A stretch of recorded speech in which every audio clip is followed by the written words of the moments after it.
اے ایمان والو اللہ سے ڈرو، وَلْتَنْظُرْ نَفْسٌ مَا قَدَّمَتْ لِغَدٍ۔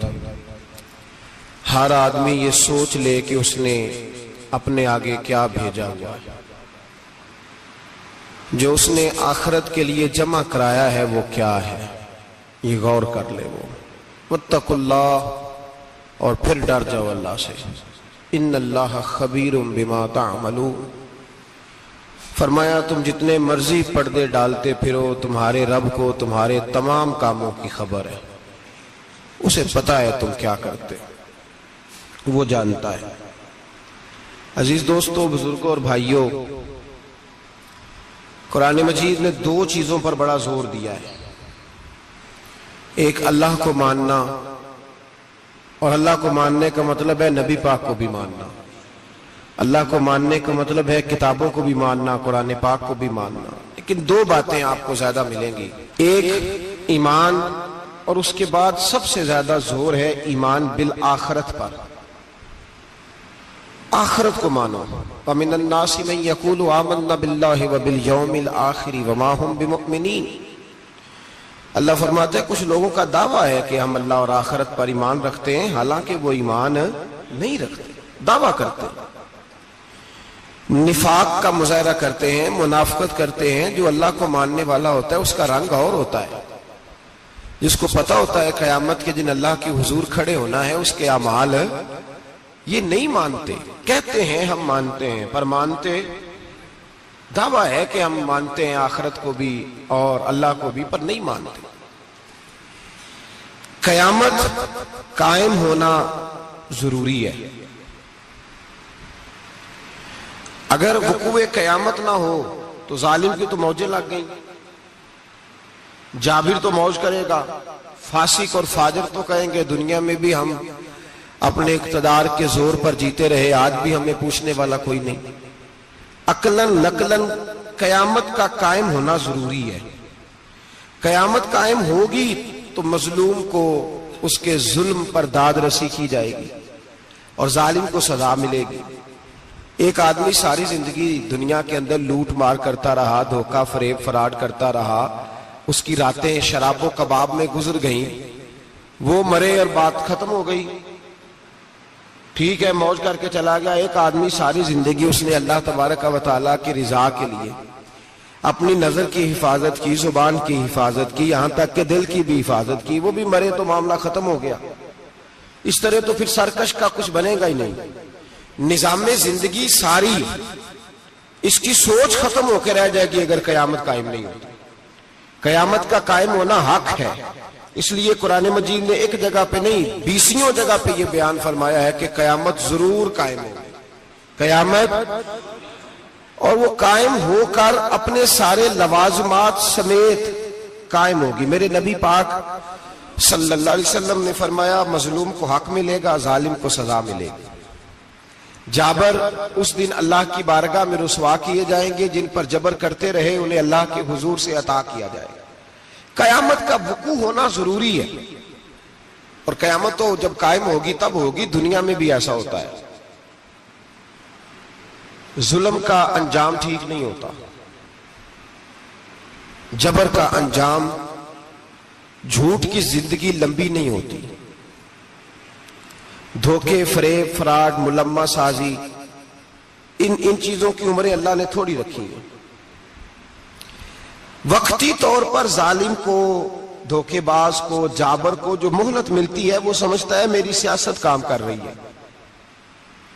وہ سمجھتا ہے میں بڑا دانا ہوں، بڑا چالاک ہوں، دیکھ لو اتنے ظلم کے، جبر کے، دھوکے کے باوجود بنا ہوا ہوں، حالانکہ اللہ کی طرف سے اسے مہلت ملتی ہے اور بڑا ہی مہربان ہے۔ مہلت اس طرح دیتا ہے کہ میرے نبی پاک علیہ السلام نے فرمایا جب میرا مسلمان نیکی کرتا ہے تو اللہ فرشتوں سے فرماتا ہے 70 گنا بڑھا کے لکھ لو اس کی نیکی، 70 گنا، اور جب گناہ کرتا ہے تو اللہ فرماتا ہے ٹھہر جاؤ ابھی لکھنا نہ، اسے ٹائم دو۔ یا اللہ کتنا؟ فرمایا 24 گھنٹے تو دو، ہو سکتا ہے توبہ کر لے، یہ اس کی مہربانی ہے۔ اب وہ جو اللہ نے مہلت دی ہے نا کہ شاید توبہ کر لے، لوگ سمجھتے ہیں میری چالاکی کی وجہ سے نظام سیٹ چل رہا ہے، میں بڑا تیز ہوں، 2 4 5 باتیں بولتا ہوں سب صحیح ہو جاتا ہے۔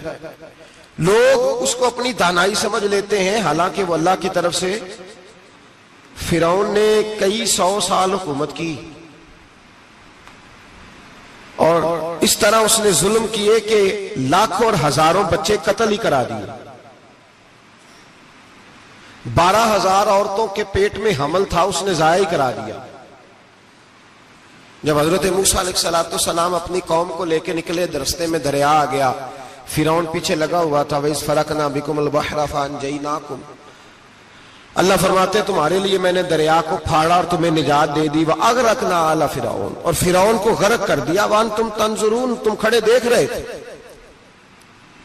اب جب حضرت موسیٰ دریا کے کنارے پہنچے تو فرعون بھی پیچھے آیا. فرعون لوگوں سے کہا کرتا تھا کہ میں کہتا ہوں تو دریا چلتا ہے، میں کہتا ہوں تو ہوائیں آتی ہے، میرے حکم کے پابند ہے سارے. جاگ رہے نا آپ حضرات، غور فرمائیے گا بات پر. دعویٰ تھا اس کا کہ میں کہتا ہوں تو نظام زندگی چلتا ہے. اب جب دریا کے کنارے پہنچی حضرت موسیٰ علیہ السلام تو اللہ نے حکم دیا کہ آپ عصا ماریں. جناب موسیٰ نے عصا مارا، 12 رستے بن گئے. اب حضرت موسیٰ کی قوم گزر رہی تھی تو فرعون سے پوچھنے لگے کہ تو کہتا تھا میرے حکم سے چلتا ہے، تو وہ تو حضرت موسیٰ نے ڈنڈا مارا ہے تو رستہ بن گیا. باز نہیں آتا انسان باز بہانے بڑے ہیں اس کے پاس، بڑی دلیلیں ہیں. جھوٹ سچ بول کے اپنے آپ کو مطمئن کرتا ہے، آخر دم تک تبدیل ہونے کو تیار نہیں ہوتا. دلیلیں گھڑتا رہتا ہے، بناتا رہتا ہے، شور کرتا ہے جان بوجھ کے. بھئی تو کہتا تھا میرے چلانے سے چلتا ہے، تو باز ابھی بھی نہیں آیا. کہنے لگا میں نے ہی حکم دیا ہے کہ ذرا پھٹ جا، مجھے یہ زندہ چاہیے. باز رسی جل گئی، بال. کہنے لگا میں نے ہی کہا ہے دریا کو کہ یہ مجھے زندہ چاہیے، میرے بھاگے ہوئے ہیں تو اس لیے پھٹا ہے، تو آؤ میرے ساتھ دریا کراس کرے. تو پتا تو ان کو بھی تھا نا، جتنا تو رب بنا ہوا ہے پتا تو تھا، سارے جانتے تھے. کہنے لگے تو پہلے کراس کر، اگر تو بچ گیا تو ہم بھی پیچھے آتے ہیں. اب چاروں ناچار. ایک روایت تو یہ ہے کہ یہ جب خدائی کا دعویٰ کرتا تھا نا، تخت پہ بیٹھا ہوتا تھا، تو ایک دن حضرت جبریل آئے اس کے پاس انسانی شکل میں. تو کہنے لگے میں بڑی دور سے آیا ہوں تو ایک مسئلہ پوچھنا تھا. کہا پوچھو. کہنے لگے ایک غلام تھا کسی بادشاہ کا، تو بادشاہ نے اسے تھوڑی دیر کے لیے ایک علاقے کی سربراہی دے دی. کتنی دیر کے لیے ہمیں سربراہیاں ملتی ہیں؟ کیوں جی؟ تھوڑی دیر کے لیے ملتی ہے نا. تھوڑی دیر کے لیے سربراہی دے دی ایک غلام کو. ذرا بات کو سمجھیے. حضرت جبریل پوچھتے ہیں، کہتے ہیں سربراہی مل گئی. اب وہ مالک ہی بن کے بیٹھ گیا ہے، وہ بات ہی نہیں سنتا. اس کو تھوڑی دیر کے لیے بنایا تھا، وہ تو خدائی کا دعویٰ کرنے لگا ہے. آپ بتائیں اس کا انجام کیا ہونا چاہیے؟ یہ مسئلہ پوچھنے آیا ہوں. تو فرعون کہنے لگا اس کا انجام یہ ہے کہ اسے پانی میں گوتے دے دے کے مار دے. انجام کیا ہے؟ بولیے کیا انجام ہے؟ کیا انجام ہے جی؟ پانی میں. اللہ اکبر. اپنی سزا تجویز کر رہا ہے. اس کی سزا کہ اسے پانی میں گوتے دے دے کے مارو ظالم کو. اسے تھوڑی دیر کے لیے بنایا تھا اور وہ چھائی گیا ہے، قبضہ ہی کر گیا ہے. حضرت جبریل کہنے لگے جی آپ لکھ کے دے دیں گے؟ کہنے لگا لاؤ لکھ دیتے ہیں. لکھوا لیا. جناب جبریل رکا لے کے تشریف لے گئے. اب جب فرعون دریا میں آیا نا تو اللہ نے حکم دیا مل جا. جب دریا ملا چیخنے لگا تو حضرت جبریل آئے. کہنے لگے تیرا ہی فتویٰ ہے، یہ تیری سزا ہی ہے نا. ہم بھی بڑی سزائیں تجویز کرتے ہیں. یہ جھوٹا ہے جی، اس کا تو فلانا علاج ہونا چاہیے. تو اگر تو جھوٹ بولے تو یہ فلانا بڑا جاور ہے جی، اس کے ساتھ اس طرح ہونا چاہیے. تو اگر تو یہ کام کرے تو جو سزا تو لوگوں کے لیے تجویز کر رہا ہے تو اپنے بارے میں بھی سوچ. اب جب گوتے آئے نا، آخری وقت دیکھا وہ فرعون جو کہتا تھا میری مرضی سے دریا چلتا ہے. علامہ صاوی نے تفسیر صاوی میں لکھا ہے تڑپ کے رونے لگا. جب یہ مزاج ہے، ایک دفعہ اوپر آتا ہے آدمی جب دریا میں جاتا ہے، اوپر آیا تو چیخنے او میرے حواریو خدا کا واسطہ مجھے بچاؤ. کہنے لگے تو کہتا تھا میری مرضی سے چلتا ہے. بے بسی ہے، تڑپتا ہے، روتا ہے. وارث شاہ مان کری نہ وارثاں دا، رب بے وارثہ کر کے مار دائی. تڑپ رہا ہے، چلا رہا ہے، کوئی مدد کو نہیں پہنچتا. اب جب آخری ہوتا آیا تو کہنے لگا آمنا برب موسیٰ و ہارون. میں موسیٰ کے رب کو بھی مان گیا، ہارون کے رب کو بھی۔ اللہ نے فرمایا نہیں، اب تیرا ماننا قابل قبول ہے۔ اس وقت ماننا تھا جب تجھے مہلت دی تھی، جب تو جوان تھا۔ بڑھاپا آتا ہے، بیماری آتی ہے، جوان آدمی بیماری کا شکار ہوتا ہے تو کہتا ہے یا اللہ ایک دفعہ صحیح کر دے، میں ساری پڑھا کروں گا، ایک دفعہ ٹھیک کر دے، میں مسجد میں رہوں گا، میں اگلے سال اعتکاف بھی کروں گا، میں ساری تراویحیں پڑھوں گا۔ تو اس وقت پڑھنی تھی جب تجھے مہلت دی تھی، اس وقت پڑھنا تھا جب اللہ نے تجھے آسانی دی، زندگی دی۔ اگلا وقت یہ حال ایک کا نہیں ہوا۔ نمرود کو دیکھ لیں، حضرت ابراہیم علیہ السلام کو کہتا تھا میں رب ہوں، آپ نے فرمایا رب تو وہ ہے جو زندہ کرتا اور مارتا ہے۔ ایک موت کا قیدی بلایا، کہنے لگا ہاں بھائی کتنے دن رہ گئے تھے پھانسی میں؟ کہنے لگا جی پرسوں ہونی تھی۔ کہا جا تجھے آزاد کیا، لو میں بھی زندگی دیتا ہوں۔ ایک بے گناہ آدمی کو پکڑ کے قتل کر دیا، کہتا میں بھی مارتا ہوں۔ حضرت ابراہیم علیہ السلام کہنے لگے تو بیوقوفوں جیسی دلیلیں دے رہا ہے، چل اس طرح کر، میرا رب سورج مشرق سے نکالتا ہے، تو اگر رب ہے تو مغرب سے نکال کے دکھا۔ اب دلیل کا جواب کوئی نہیں تھا تو کہنے لگا پکڑو اور آگ میں ڈال دو۔ اللہ کے نبی کو آگ میں ڈالنے والا، یہاں ایک مچھر بیٹھا ہے، 400 سال حکومت کی اور خدائی کا دعویٰ کیا، یہاں مچھر بیٹھا تھا، چھینک آئی تو مچھر اندر چلا گیا۔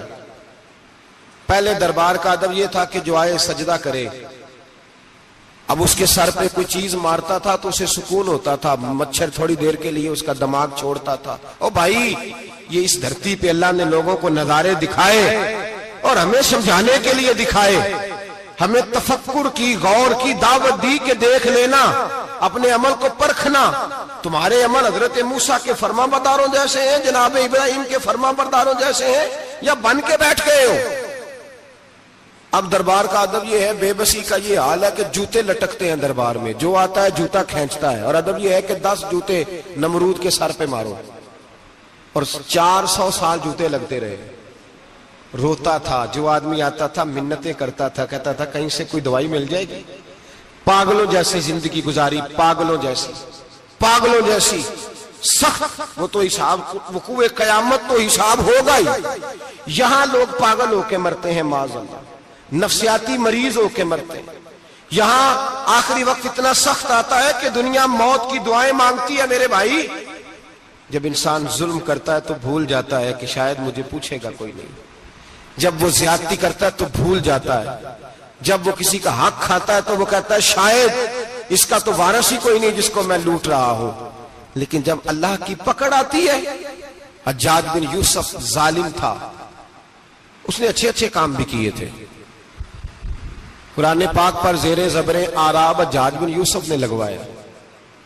محمد بن قاسم کو ہندوستان سندھ کے علاقے فتح کرنے بھی حجاج بن یوسف نے بھیجا تھا۔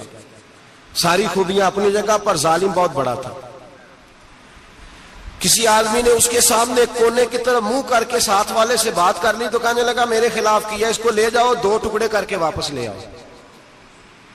توتی بولتا ہے نا، اقتدار، جب کسی کے ہاتھ اقتدار ہوتا ہے نا، وہ چاہے ایک گھر کا ہی کیوں نہ ہو، وہ 10 بندے فیکٹری میں کام کرتے ہیں اور جو ان کا مالک ہوتا ہے وہ کہتا میں مالک ہوں، مجھے مانو۔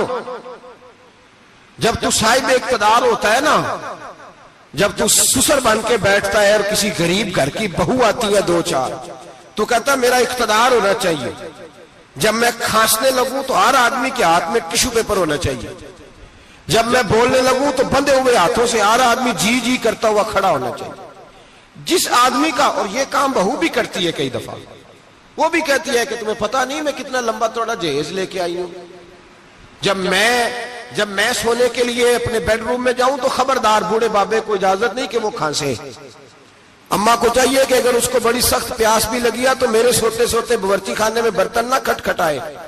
جو جہاں بھی جس اسٹیج پہ بھی بیٹھتا ہے وہ کہتا ہے کوئی نہیں مجھے پوچھنے والا، میں مطلق العنان ہوں۔ جوان بوڑھوں کا مذاق اڑاتے ہیں، سمجھتے ہیں شاید کبھی بوڑھے ہی نہیں ہونا، مذاق اڑاتے ہیں۔ تندرست لوگ بیماروں کا مذاق اڑاتے ہیں، شاید کبھی بیمار نہیں ہونا۔ حجاج بن یوسف ظالم تھا، ظلم کرتا تھا، زیادتی کرتا تھا۔ حضرت سعید بن جبیر ایک تابعی بزرگ تھے، اتنے بڑے بزرگ تھے کہ ساری رات نماز پڑھتے تھے، سارا سال روزہ رکھتے تھے۔ ایک دن انہوں نے منبر پہ بیٹھ کے کہا کہ حجاج ظلم سے باز آ جائے ورنہ اللہ کی لاٹھی بڑی بے آواز ہے۔ اللہ کی لاٹھی، اس کا کیا مطلب ہوتا ہے؟ اس کا مطلب ہے جب رب کی لاٹھی چلتی ہے تو اس کی آواز، جی اس کا پہلے کوئی پیغام، وہ پہلے اعلان نہیں کرتا کہ تگڑے ہو جاؤ لاٹھی چلنے لگی ہے، لاٹھی چلتی ہے پر اس کی آواز، سمجھ آ رہی ہے میری بات کی؟ جمعۃ الوداع کے لیے تشریف لانے والے احباب خاص غور فرمائیے گا، حجاج بن یوسف کو پتا چلا کہ حضرت سعید بن جبیر نے میرے خلاف بات کی، بلا لیا، کہنے لگا تو نے میرے خلاف بات کی ہے؟ فرمانے لگے کی ہے۔ کہنے لگا تجھے پتا ہے میں قتل کر دوں گا؟ آپ فرمانے لگے نہ تو زندگی کا مالک ہے نہ موت کا مالک ہے، تو کیسے قتل کر؟ کہنے لگا تجھے پتا ہے میرا؟ فرمایا میں نے تجھے نہیں، میں نے تو کئی شداد، کئی حماد، کئی قارون، کئی فرعون، کئی نمرود دیکھے، کئیوں کی داستانیں سنی، تو کون ہے؟ تو چھوٹا سا ہے۔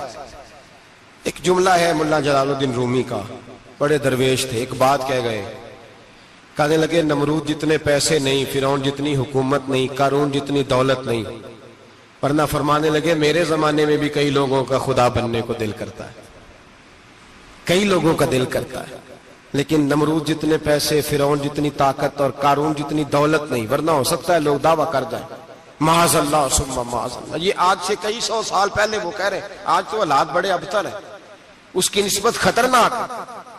فرمانے لگے حضرت سعید بن جبیر تو زندگی موت کا مالک نہیں۔ کہنے لگا پکڑو، قتل کرو اسے، لے جاؤ۔ جب پکڑ کر کھینچ کر لے جا رہے تھے نا تو حضرت سعید بن جبیر مسکرانے لگے۔ اب ظالم کے سامنے مسکرائے تو اس کو بڑا غصہ آیا، یہ میرا مذاق اڑاتا ہے؟ بلا لیا، ادھر آؤ، کیوں مسکرا رہے ہو، کیا ہوا؟ تو حضرت سعید بن جبیر کہنے لگے میں مسکرا رہا ہوں تیری بیوقوفی پر اور اپنے اللہ کی دی ہوئی ڈھیل پر۔ میں مسکرا رہا ہوں کہ یا اللہ کیا بات ہے، کیا تیرا شان ہے، کیسے لوگوں کو ڈھیل دی ہوئی ہے۔ میں مسکرا رہا ہوں تیری بیوقوفی پر کہ تو سمجھتا ہے شاید مجھے پوچھنے والا کوئی نہیں۔ کہنے لگا اس کو باہر نہ لے جاؤ، میرے سامنے قتل کرو۔ ٹھیک ہے جی، قتل کرنے لگے تو حضرت سعید بن جبیر نے منہ کعبے کی جانب کر لیا، انی وجہت وجہی للذی فطر السماوات والارض حنیفا وما انا من المشرکین۔ جب آپ نے یہ آیتیں پڑھی نا کہ میں نے منہ کر لیا ہے اپنے رب کی جانب، کرو مجھے قتل، کہنے لگا نہیں نہیں، اس کا منہ پھیرو، کعبے کی طرف ہو کے قتل نہ ہو، ہے ظالم پر پاگل ہو گیا ہے۔ حضرت سعید بن جبیر کے حوصلے نے شکست دے دی، ناکام ہو گیا، مخبوط الحواس ہو، کہنے لگا اس کا منہ پھیر دو۔ جب کعبے سے پھیرا تو آپ فرمانے لگے للہ المشرق والمغرب فانما تولى فثم وجه اللہ۔ اللہ فرماتا ہے تو مشرق اور مغرب سارا ہی اللہ کا ہے، جدھر بھی منہ کرو گے ادھر اللہ ہی اللہ ہے، جدھر بھی منہ کرو گے ادھر اللہ ہی اللہ ہے، چاروں جانب۔ پھیر دے جدھر منہ پھیرنا ہے، تو نے پھیر دیا منہ۔ حضرت سعید بن جبیر کے گلے پہ خنجر رکھا تو آپ نے ہاتھ اٹھائے، کہنے لگے اے اللہ میرے بعد اسے کسی اور پر مسلط نہ کرنا، میرے بعد کسی اور پر مسلط نہ، بس میں آخری ہوں۔ جب آپ ذبح ہوئے تو اتنا خون نکلا کہ لوگ کہتے ہیں جتنا اونٹ کے وجود سے نکلتا ہے، تر ہو گیا سارا اس کا دربار۔ ایک سمجھدار آدمی کو بلا کے کہنے لگا اتنا خون میں نے بڑے بندے قتل کرائے ہیں پر اتنا خون نہیں نکلا۔ تو وہ کہنے لگے لوگ مر جاتے ہیں، مرتے وقت ڈر جاتے ہیں، سہم جاتے ہیں، خون سکڑ جاتا ہے، لگتا ہے یہ شخص جب دنیا سے گیا ہے تو ڈٹ کے گیا ہے، یہ ڈٹ کے گیا ہے دنیا سے۔ حجاج بن یوسف رات کو سویا تو تڑپ کے اٹھا، کیا ہوا؟ گھر والے کہنے لگے کیا ہوا؟ کہنے لگے سعید بن جبیر خواب میں آیا اور کہتے ہیں اٹھ مجھے بتا تو نے مجھے کیوں قتل کیا، بتا کیوں مارا؟ اگلی رات پھر سویا تو وہی خواب، پھر سویا تو وہی خواب۔ گناہ نفسیاتی مریض بنا دیتا ہے، ظلم تجھے مخبوط الحواس کر دیتا ہے۔ جب تو زیادتی کرتا ہے تو اللہ فرماتے ہیں کہ تو اللہ کو بھولتا ہے، اللہ تجھے اپنا آپ بھلا دیتا ہے، پھر تو بھول جاتا ہے، پھر تو سیدھے رستے پہ چلتا ہے پر بھٹک جاتا ہے، پھر تو صحیح رستوں کا تعین کر کے بھی گمراہ ہوتا ہے، پھر تو روز وہی گاڑی چلاتا ہے پر اب جب تو بریک لگاتا ہے تو نہیں لگتی۔ جب گناہوں کے ساتھ تو مخبوط الحواس ہوتا ہے، تو روز وہ کاروبار کرتا ہے، لیکن جب تیرے گناہ تجھے گھیر لیتے ہیں پھر اسی کاروبار میں تو نقصان اٹھاتا ہے۔ حجاج بن یوسف تڑپتا ہے، روتا ہے، یہاں تک کہ بیمار ہو گیا، پیٹ میں درد ہوتی ہے، پتہ نہیں کیا ہوا، تکلیف ہوتی ہے، پتہ نہیں، سارے حکیم، طبیب، ڈاکٹر، کوئی نہ سمجھ سکا کہ بیماری کیا ہے۔ جو بیماریاں خدائی ہوتی ہیں ان کا لوگوں کو پتا، جو آزمائشیں رب کی جانب سے ہوتی ہیں وہ ڈاکٹروں کے ہتھے نہیں چڑھتی، جو تکلیفیں اللہ دیتا ہے ان کا حکیم طبیب علاج نہیں کر پاتے، مشکل، اور شفا اسی وقت ہوتی ہے جب اللہ دینا چاہے، اور جب رب بھی دینا نہ چاہے تو بڑے بڑے ڈاکٹر کہتے ہیں کہ ہمارے بس کی بات نہیں رہی۔ بغداد سے حکیم آئے، پیٹ دیکھا، کہنے لگے نہ تیرے معدے میں کوئی دقت ہے، نہ تیرے جگر میں، نہ کسی اور جگہ، ماجرا کیا ہے؟ ایک آخری علاج ہے، آخری، وہ کیا؟ گوشت کا چھوٹا سا ٹکڑا دھاگے کے ساتھ باندھ کے منہ میں ڈالا، اور پھر ایک باریک سا تنکا لے کے اس کو اندر ڈالنے لگے گلے میں۔ وہ گوشت کا ٹکڑا جب حلق کے اندر اتر گیا، اس حکیم نے واپس کھینچا تو کیسے ایسی بدبو آئی جیسی کبھی سونگی نہ تھی۔ جانور، کیڑے مکوڑے لگے ہوئے باہر نکلے، اور جب دیکھا تو جتنے محل میں لوگ بیٹھے تھے چلاتے ہوئے نکل گئے کہ یہ کیا مصیبتیں ہیں۔ حکیم بھی اٹھ کے دوڑنے لگا، کہا تجھے کیا ہوا؟ کہنے لگے حجاج تیری بیماری زمینی نہیں، تیری مصیبت زمینی نہیں۔ کہا میری مرض تک تم کیوں نہیں پہنچ پا رہے؟ تو کہنے لگے لگتا ہے تو بد دعا کا مریض ہے، لگتا ہے تو ظلم کا مریض ہے، تو جبر کا مریض ہے۔ تڑپتا رہا، سسکتا رہا۔ ایک وقت وہ بھی آیا کہ گھر والوں نے کمرے میں بند کر کے تالا لگا دیا، دیوار سے ٹکرے مارتا۔ او بھائی، جو گناہوں کے بیمار ہوتے ہیں انہیں شفا نہیں ہوتی، جو ظلم، جبر، بربریت کے بیمار ہوتے ہیں انہیں سکون قلبی میسر نہیں آتا۔ دوائیاں ان بیماریوں کی بنی ہوئی ہیں جو بیماریاں زمینی ہیں، جو بیماریاں خوراک کی بد پرہیزی سے ہوتی ہیں، جو گناہوں کی بد پرہیزی سے ہوتی ہیں، ان کی بیماریاں، ان کی شفا توبہ ہے، ان کی شفا رجوع اللہ ہے، ان کی توبہ، اللہ سے معافی مانگنے سے شفا ہوتی ہے۔ حجاج جب مرنے لگا تو بلایا، یہ رنگ بھی ذرا ملاحظہ کیجیے گا، دو چار قریبیوں کو بلایا، پتہ ہوتا ہے نا اپنے کرتوتوں کا آدمی کو، پتہ سارا ہے سردار نوکیتیاں دا، پتہ ہوتا ہے سارا۔ بلا کے کہنے لگا جب میں مر جاؤں تو مجھے رات کو دفن کرنا۔ کیوں بھائی، عورت ہے؟ کہنے لگا نہیں، رات کو دفنانا۔ ٹھیک ہے، رات کو دفنا دیں گے۔ پھر کہنے لگا جب صبح ہو جائے تو صبح ہونے سے پہلے پہلے میری قبر زمین کے برابر کر دینا، نشان مٹا دینا۔ کہا وجہ؟ تو کلمہ پڑھتا ہے، حضور کا حکم ہے کہ قبر کم از کم ایک بالش، ایک گیٹ اونچی ہونی چاہیے زمین سے، کم از کم، تو تیری قبر مٹا دے، وجہ؟ پتہ ہوتا ہے اپنے ظلموں کا۔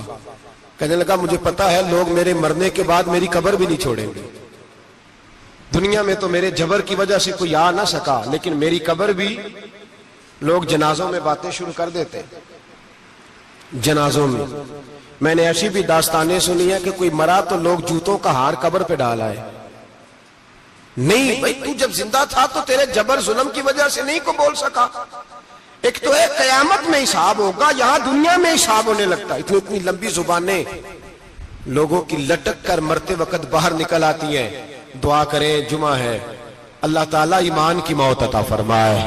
دعا فرمائے رب تعالیٰ، اللہ تبارک و تعالیٰ توبہ کر کے جانے کی توفیق عطا فرمائے۔ جاگے جاگے اور سنے اور دعا کرے، اے اللہ تو ہمیں ظلم سے ویسے ہی محفوظ فرما، اگر ہم زیادتی کرنے لگے تو اے اللہ ہمیں اس سے منع فرما، ہمیں اس سے تو یہ توفیق دے کہ ہم باہر آ جائیں اس گناہ سے۔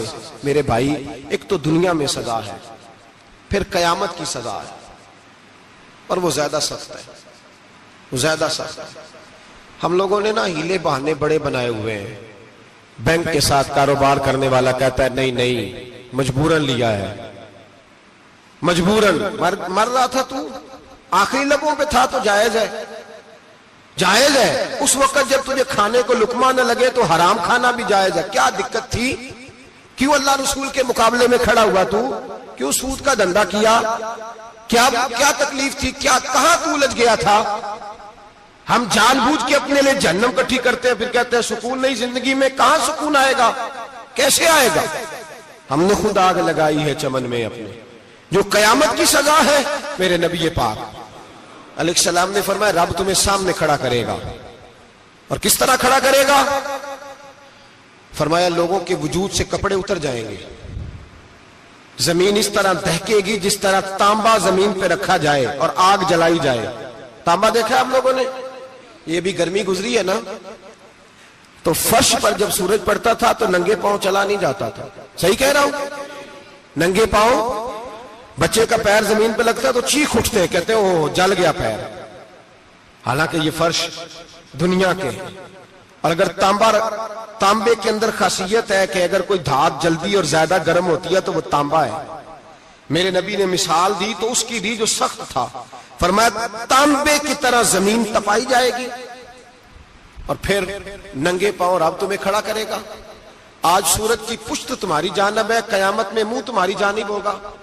نیزہ آپ نے دیکھا ہوگا, نیزہ ہوتا تھا. فرمایا یہ جو تم نیزے دیکھتے ہو صرف 1.25 نیزے کے برابر سورج قریب آ جائے گا, اور پھر اللہ تمہیں سامنے کھڑا کر کے تم سے سوال جواب کرے گا. اور حضور نے کہہ دیا ہے تو اب کسی نعت خواں کے کہنے سے بات بدل سکتی, کسی پیر کے کہنے سے جملہ بدل سکتا, کسی خطیب کے کہنے سے فکر نہ کرنا وہ سامنے جنت پڑی ہے, اب بات بدل سکتی. خدا کی رحمت پر بھروسہ رکھنا ضروری ہے, نبی پاک کی شفاعت کی امید رکھنا, بولیے. لیکن جو حضور نے بیان کیا ہے اس کو ماننا بھی یہ بھی ضروری ہے. میرے نبی پاک نے فرمایا اللہ تم سے حساب لے گا اور اللہ پوچھے گا, تم نے جواب دینا ہے. حضور کس کس شے کا؟ فرمایا جو پہنتے ہو اس کا جواب نہیں دینا, جو کھاتے ہو اس کا جواب نہیں دینا, جو اللہ کے راستے میں دیتے ہو اس کا جواب, باقی ہر شے کا جواب دینا ہے. ادھر جو پلاٹ ہے اس کا بھی جواب دینا ہے, اور وہ جو بچوں کو پیسے بتائے ان کا بھی جواب دینا ہے, جو چھپائے ہیں ان کا بھی. ثم لتسألن یومئذ عن النعیم, جو کمیٹی اپنے محلے میں ڈالی ہے اس کا بھی جواب دینا ہے, جو سسرال کے علاقے میں ابا جی سے چوری ڈالی ہوئی ہے اس کا جواب بھی, سب کا جواب دینا ہے, تمام حساب کتاب. اور اللہ فرماتے ہیں میں سامنے کھڑا کر کے ہر سوال کا تجھ سے جواب, تجھے ہر سوال کا جواب صاحب. اچھا یہ جو بڑے لوگ تھے وہ حساب سے ڈرتے تھے, ہم چھوٹے لوگ ہیں ہم حساب سے ہم نہیں ڈرتے, ہم کہتے ہیں دیکھی جائے گی. بڑے لوگ جو تھے وہ حساب سے. حضرت ابو بکر صدیق دعا کرایا کرتے تھے, دعا کرو اللہ مجھ سے حساب نہ پوچھے. حضرت عمر فاروق رضی اللہ تعالیٰ عنہ اپنے بیٹے سے کہتے تھے بیٹا اپنے باپ کے لیے رحمت کی دعا کرنا, میں درگزر والا ہوں, میں حساب والا کوئی نہیں.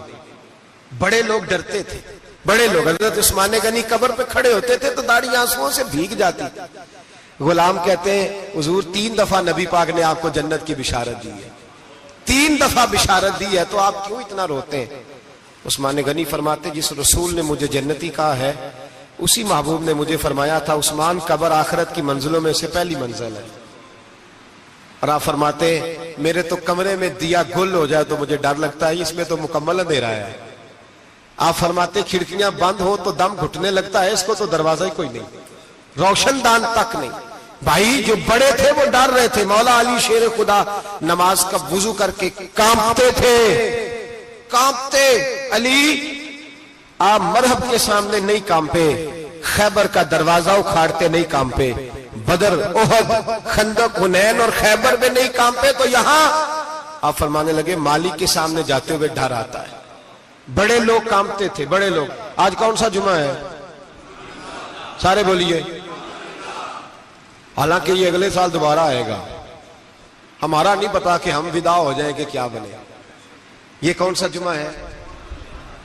آیا جمعۃ الوداع, آئے ہم پڑھ گئے. آج ایک فکر لے کر کے جانا, ایک سوچ.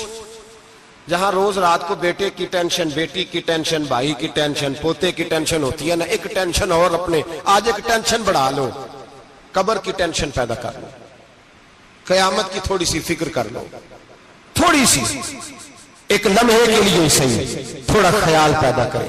حضرت حسن بصری نام سنا ہوا ہے نا, یہ حضرت علی کے شاگرد ہیں. نبی پاک کے گھر میں آ جاتے تھے کئی دفعہ، بچے تھے جب. حضرت حسن بصری تابعی ہیں، فرماتے ہیں خانہ کعبہ میں عمرہ کرنے گیا، طواف کعبہ کر رہا تھا تو بڑا عجیب منظر ہوا، رات کی تنہائی ہوئی. اس وقت کئی دفعہ طواف بند بھی ہوتا تھا، اس لیے کہ رش کم ہوتا تھا تو رات کو سب سو جاتے. کہتے رات ذرا گہری ہوئی تو لوگ اپنا اپنا خیمہ لے کے جاتے تھے. اب تو ہوٹل ہے نا تو خیمے لگتے تھے، لوگ خیمہ لے کے جاتے تھے، جہاں جگہ ملتی تھی خیمہ لگا کے رہتے تھے. فرماتے میں رات کو سویا خیمے میں، ایک دردناک آواز آئی، میٹھی ہے دھیمی ہے پر درد بڑا ہے. کوئی رونے والا رو کے کہتا ہے اللہ حساب قیامت میں مجھ سے نہ لینا، اے اللہ تنہائی میں جتنا مرضی حساب لینا پر لوگوں کے سامنے نہ لینا. اور پھر کہتا ہے اللہ فضل تو تب کرے جب تو میرا حساب پوچھے ہی نہ. پھر چند منٹ گزرے تو پھر وہ رونے لگا، میرے کانوں میں آواز آئی، کہنے لگا اے اللہ حساب تو ان کا لیا جاتا ہے جو حساب کے قابل ہوتے ہیں. اعلیٰ حضرت کہتے ہیں نا رضا سے تو کیا حساب لے گا، رضا بھی کسی حساب میں.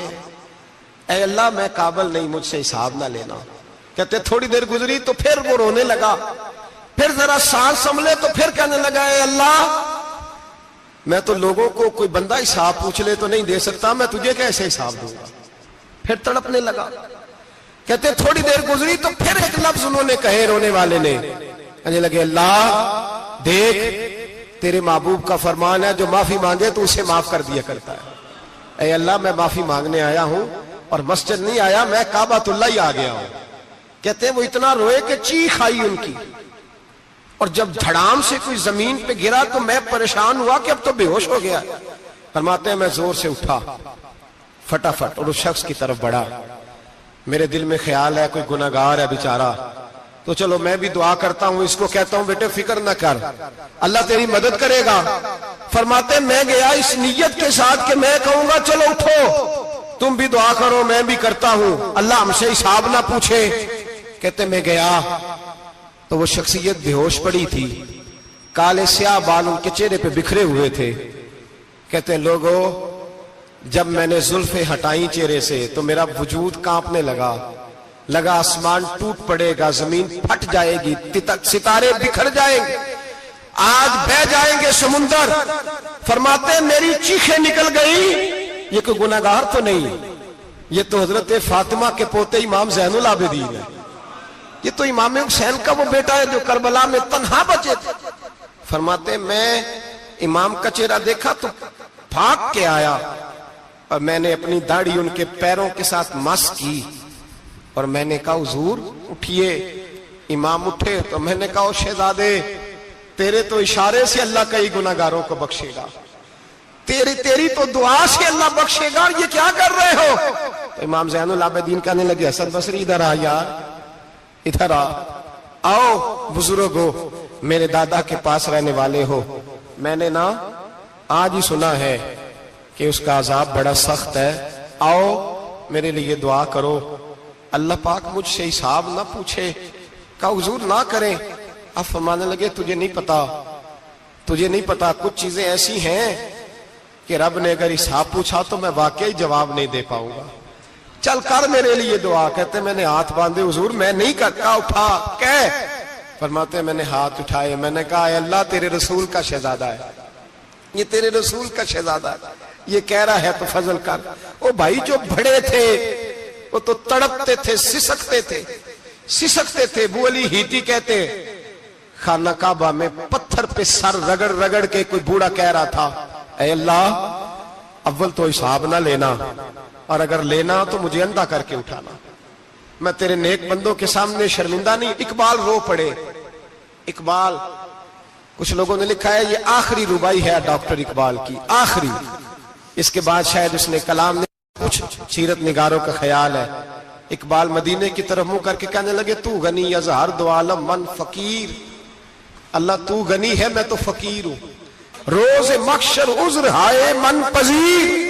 اے اللہ اول تو میرا کوئی عذر قبول کر لینا محشر کے دن، اور اگر نہ کرنا ہوا اگر تمہیں بینم حسابم نہ گزیر، اگر ضرور ہی میرا حساب لینا ہے اے اللہ اگر تو نے ضرور لینا ہے اے اللہ اگر ضرور ہی لینا حساب، اول تو میرا عذر مان لینا، میری کمزوری پہ رحم کرنا، اے اللہ میرے بڑھاپے پر میری کمزوری پر رحم کرنا، اگر ضرور حساب لینا ہے از نگاہ مصطفیٰ پنہا بغیر، تو اے اللہ ذرا حضور کی نگاہوں سے اوجھل کر کے لینا، اے اللہ مجھے شرم آئے گی۔ میرے مصطفیٰ کریم فرمائیں گے میں تو تجھے ہر بات سمجھا کے آیا، ایک جگہ تیری رہنمائی کر کے آیا، تو کیسے عمل کما، ذرا اوجھل کر کے از نگاہ مصطفیٰ پنہا بغیر، ذرا حضور کی آنکھوں سے اوجھل کر کے سائیڈ پہ کر کے لینا، میں برداشت نہیں کر پاؤں گا۔ حضرت ابو علی ایتی کہتے ہیں بابے نے سر رکھا ہوا ہے اور کہتے ہیں اللہ مجھے اندھا کر کے اٹھانا، فرماتے میں گیا، میں نے کہا چلو میں دعا کرتا ہوں جا کے، فرماتے جب میں نے جا کے بزرگوں کی کمر پہ ہاتھ رکھا، ان کا چہرہ دیکھا تو یہ کوئی گناہگار تو نہیں، یہ تو بغداد کے پیر عبد القادر جیلانی ہے، یہ تو محبوب سبحانی غوث سمدانی ہے، یہ تو وہ شخص ہے جو قدم لگائے تو اللہ ولایت عطا کرتا ہے۔ جو بڑے تھے وہ ڈر رہے تھے، معین الملت والدین، عطائے رسول، ہند الولی، غریب نواز حضرت خواجہ معین الدین اجمیری رحمت اللہ علیہ، خواجہ قطب الدین بختیار کاکی کو تنہائی میں بلا کے کہنے لگے معین الدین سید زادہ ہے، معین الدین حضور کے خاندان میں پیدا ہوا ہے، معین الدین سے اس کے پیر کو بڑی امیدیں تھیں، معین الدین کو رسول پاک نے ہندوستان بھیجا تھا، پر قطب الدین یار معین الدین تبلیغ کا حق نہیں ادا کر سکا۔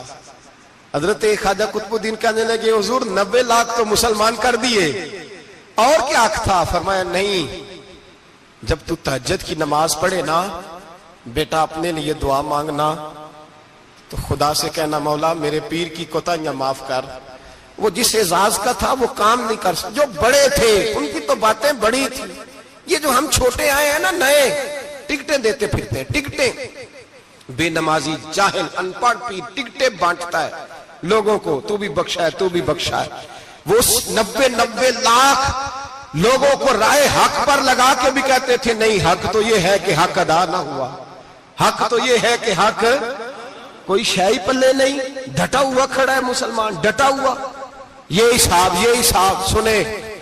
کسی نے حضرت ابو ہریرہ سے کہا کہ کوئی ایسی حدیث سناؤ جو آپ کو بھی بڑی محبوب ہو۔ حضرت ابو ہریرہ نے چیخ ماری، رونے لگے اور بے ہوش ہو گئے، پھر ہلایا، پانی پلایا، اٹھے، کہا حضور بات کی تھی حدیث سنائے، پھر رونے لگے۔ ہمیں تو نہیں نہ رونا آتا، ہمیں تو تب آتا ہے جب بیٹا بات نہ مانے، ہمیں تو تب آتا ہے جب کاروبار میں نقصان ہو جائے، ہمیں تو تب رونا آتا ہے جب ہمارا کوئی دوست ہمارے بارے میں غلط بات کر دے، بے عزتی دنیا کی ہو جائے۔ حضرت ابو ہریرہ 3 دفعہ ہوش آیا، 3 دفعہ روئے اور کہنے لگے عزیزو یہ وہ والی حدیث ہے کہ میں سوچتا بھی ہوں تو میں تڑپ اٹھتا ہوں۔ کہا کون سی حدیث؟ تو حضرت ابو ہریرہ کہنے لگے میں نے نبی پاک سے سنا ہے قیامت میں سب سے پہلے علماء کا حساب ہوگا، سب سے پہلے علماء کا۔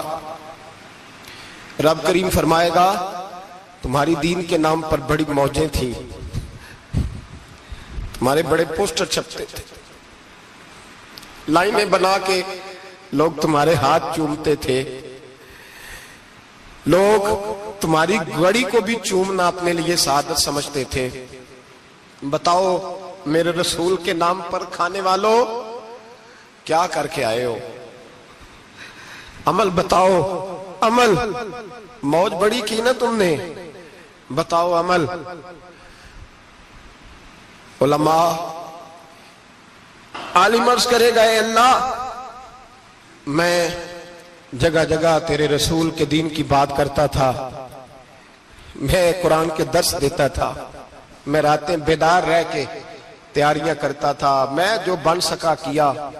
رب فرمائے گا نہیں، تو نے تو اس لیے کیا تھا کہ لوگ تجھے پیر صاحب کہیں، مولانا صاحب کہیں، تیرے نعرے لگائیں، تو لگے نہیں پھر تیرے نعرے، پھر لوگوں نے لمبے لمبے القابات پکارے نہیں تیرے۔ حضور سید عالم علیہ السلام فرماتے پہلا حساب اس کا لے گا جو عالم کہلاتا تھا۔ رب پوچھے گا تجھے طاقت دی، ہمت دی، بولنے کی صلاحیت دی، اپنے فضل سے دی، بتا کیا کما کے آیا ہے۔ حضرت ابو ہریرہ روتے ہیں، کہتے ہیں میں بھی تو حدیثیں سناتا ہوں، میں بھی تو عالم ہوں، میرے پیچھے بھی تو لوگ بھاگتے ہیں، لوگوں بتاؤ اگر اللہ نے ابو ہریرہ سے پوچھا تو کیا جواب دے گا؟ اللہ فرمائے گا علماء کے لیے بخاری مسلم ہے، انہیں اٹھاؤ اور جہنم میں ڈال دو۔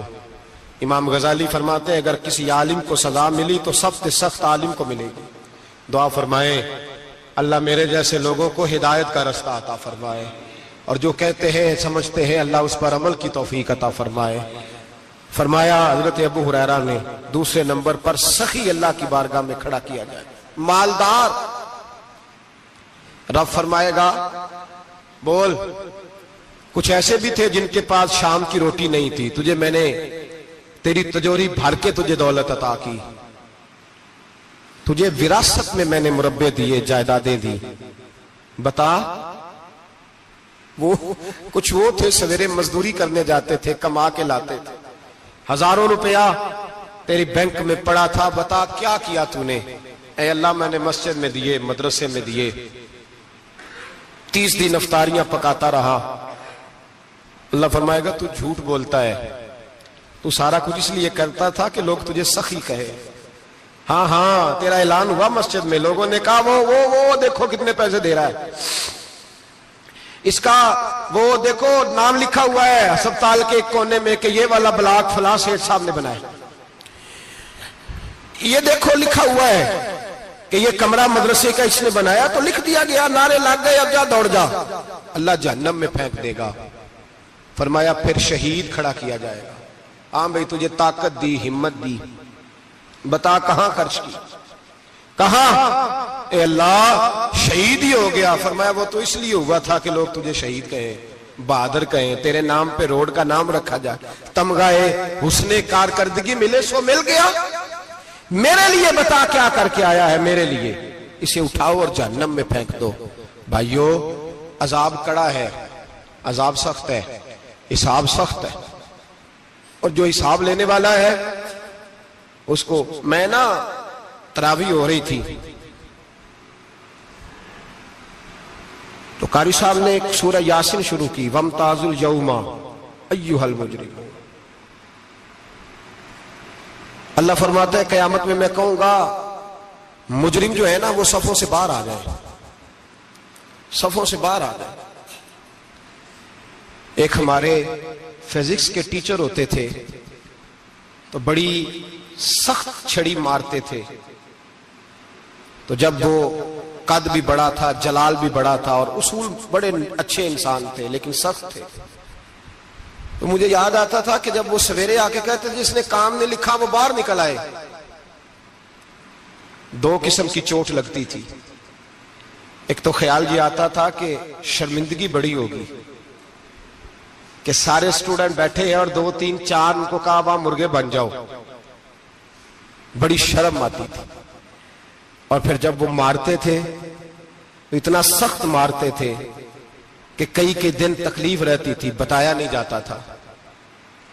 وہ سٹوڈنٹ بتاتے تھے کہ یار اس سے بچو کسی بھی طریقے، اور کسی کا کام رہ بھی جاتا تھا کہتے تھے اس پیریڈ کی ڈیوٹی سبق یاد کر کے آنا ہے۔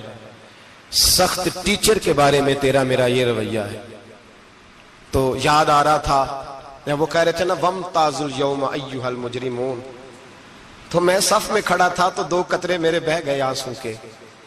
مجھے ساتھ بچہ کہنے لگا طبیعت ٹھیک ہے، میں نے کہا طبیعت تو ٹھیک ہے، کچھ یاد آ گیا ہے کہ میدان محشر میں یہاں تو چھپے ہوئے ہیں نا عیب، چھپے ہوئے، اور بھائی رب بڑا کریم ہے، عیبوں کے باوجود نوازتا ہے۔ میرا دعویٰ یہ ہے اگر ہمارے عیب کھل جائیں، لوگ ہمیں دھرتی پہ جینے نہ دیں، لوگ جینے نہ دیں، نکال دیں، اپنے بھی ہمیں برداشت نہ کریں، یہ تو اس کا کرم ہے۔ پتہ سارا ہے سردار نو کیتیاں دا، پردہ چپایا ہی تیرا پلا ہو سی۔ وَامْتَازُوا الْيَوْمَ أَيُّهَا الْمُجْرِمُونَ۔ اللہ فرمائے گا مجرم باہر آ جائے۔ یا اللہ کیا ہوگا؟ جب سوال جواب ہوں گے تو رب فرماتا ہے تیری زبان پہ مور لگا کے بند کر دوں گا، تیرے ہاتھ بولیں گے، پیر بولیں گے، سر بولے گا، پیٹ بولے گا۔ اس وقت کی فکر پیدا کریں، ٹینشن پیدا کریں۔ وقوع قیامت حق ہے، اور باندھ کے نا لوگ پیر باندھ کے زور کے ساتھ باندھتے. سگا بیٹا جب قبر میں دفن کرتا ہے نا تو وہ بھی کہتا ہے وہ کونا، یہ کونا تھوڑا سا مٹی کم ہے، یہاں بھی مٹی ڈالو. پہلے لوگ روزانہ جاتے ہیں، پھر ہفتے کے بعد، پھر مہینوں بیت جاتے ہیں. کچھ قبریں ایسی بھی ہیں جن پہ کھڑے ہوں تو لگتا ہے قبریں رو رہی ہیں اور کہتی ہیں جاؤ میرے گھر والوں سے جا کے کہو کوئی پھیرا ہی لگا جائے. وہ ایک دفعہ آئے تو صحیح. کوئی مٹی نہیں ڈالتا. بادشاہوں کی قبریں روتی ہیں، سرمایہ داروں کی قبریں روتی ہیں، کوئی جاتا نہیں. اتنے اتنے موٹے سوراخ ہے قبروں میں. آپ اپنے شہر کے قبرستان پھر کے دیکھ لیں، سوراخ ہے. او بھائی، حضرت مولا علی شیر خدا قبرستان گئے تو پہلے رونے لگے، پھر کہنے لگے قبروں والوں کیا حال ہے تمہارا؟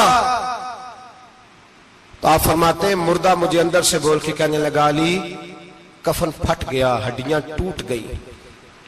مال تو دے آئے تھے وارثوں کو، پر حساب ہمیں دینا پڑ رہا ہے. تو بتا پیچھے کیا حالات ہیں؟ تو حضرت علی کہنے لگے تمہاری بیویوں نے اور نکاح کر لیے، تمہارے دوستوں نے نئے دوست بنا لیے، تمہاری اولادوں نے تمہارے بغیر جینا سیکھ لیا، تمہاری جائیدادیں بٹ گئیں، تمہارا پیسہ تقسیم ہو گیا. پہلے تو کوئی تمہارا نام لیتا تھا، اب تو تمہارا ذکر ختم ہو گیا. اب تو ایک دو نسل تک تمہارا ذکر تھا، اب تو تمہیں یاد ہی کوئی نہیں کرتا. کہتے ہیں لوگ یہاں کوئی رہا کرتا تھا، یہاں کوئی ہوا کرتا تھا، اب تو تم قصہ پارینہ، قصہ ماضی ہو گئے. حساب کا وقت قریب ہے، قریب آ گیا وقت. اللہ فرماتے اقترب للناس حسابهم وهم فی غفلۃ معرضون. فرمایا حساب کا وقت قریب آ گیا ہے تو ابھی بھی غافل ہے. جمعۃ الوداع ایک پریشانی لگانے کا ارادہ تھا، بڑی پریشانیاں پالی ہیں، ایک پریشانی اور پال لو. جس کو یہ پریشانی لگ جائے اس کے عمل سنورنے لگ جاتا ہے. یہ پریشانی پال لو کہ اگر مجھے حساب دینا پڑے. حضرت عمر کا فرمان، آپ فرمایا کرتے تھے اپنا حساب خود کر لو قبل اس کے کہ اللہ تمہارا حساب کرے. خود کر لو اپنا حساب، خود کھاتے ٹھیک کر کے رکھو، چیک کر کے رکھو. میری دعا ہے اللہ پاک ہمیں ان میں شامل کرے جن کو وہ معاف کرنے والا ہے. آمین تو کہہ دے. اللہ تبارک و تعالی ہمیں ان لوگوں میں شامل کرے جنہیں اللہ بغیر حساب جنت عطا کرنے والا. فکر پیدا کریں، سوچ پیدا کریں. اللہ تبارک و تعالیٰ کو راضی کرنے کے ایام ہے اور اس کی رضا کی طرف توجہ کریں سارے حضرات. اللہ تبارک و تعالیٰ آپ کو سعادت مندیاں اور برکتیں عطا فرمائے.